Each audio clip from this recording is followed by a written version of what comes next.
costs are staggering. Every time I talk about it, it hurts. He stood over me, click, click, click, click. If you're not living in it, or if you've never experienced it, you wouldn't understand. Oh my God! Oh no!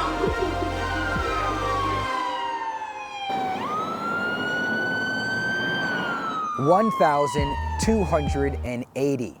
That's the number of shootings in Detroit in 2015, 245 homicides, 1,035 non-fatal shootings.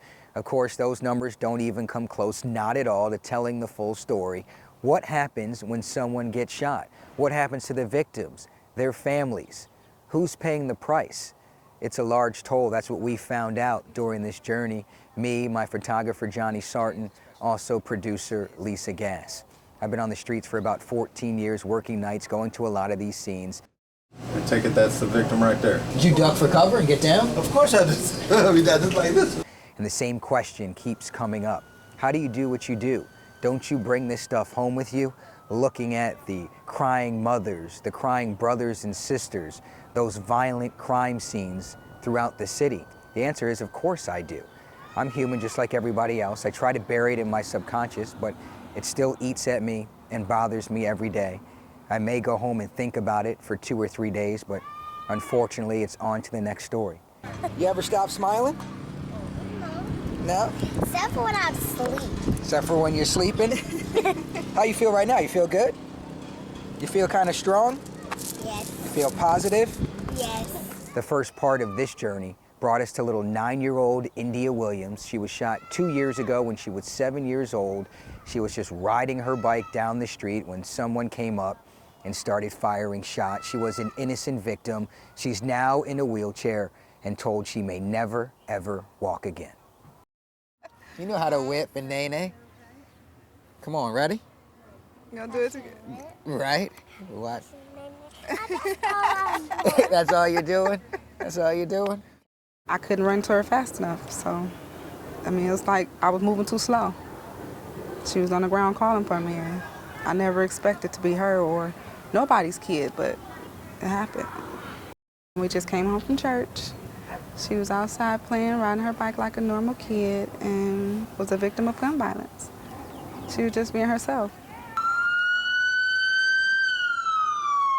We got to Children's Hospital on a busy day on 75, less than 7 minutes. So he made sure it happened.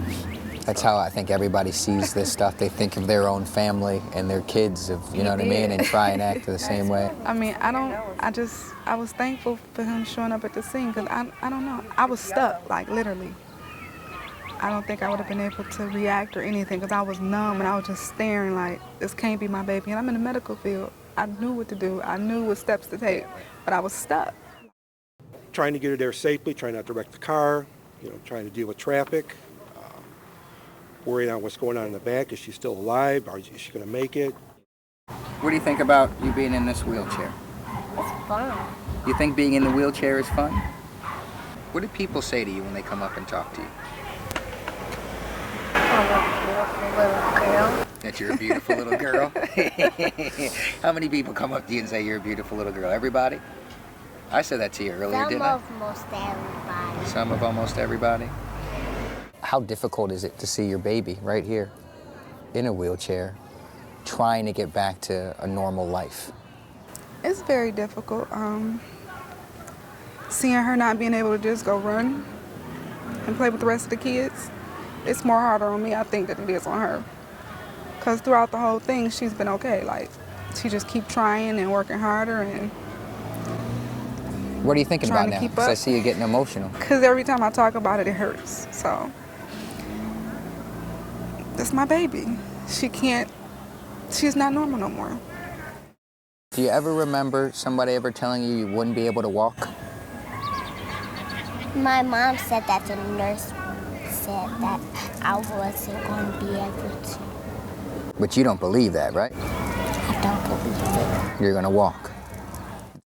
Yes. All right, I hope you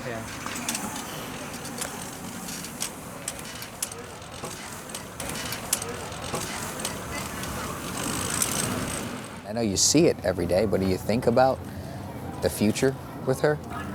Definitely. Need help? Are you good? I'm good. Okay. I don't know if it's going to get harder for her or easier. I don't know, because only time will tell, but it's definitely things that I think about, like what will happen when she's not around me with the other kids. It's just emotionally and physically, if she's going to be able to handle it, and it hurts me thinking about it. So, What's the prognosis that they're giving you? well, the doctor ruled her out as being paraplegic, which is paralyzed from the chest down. Financially, physically, emotionally, you can't put a price on gun violence. It just needs to stop. I don't know, and then for her, the person who actually shot her, and no justice was served, even though that they did all that they could, and people still didn't want to come up and speak and talk, and most people know who done it. It's sad. It's really sad.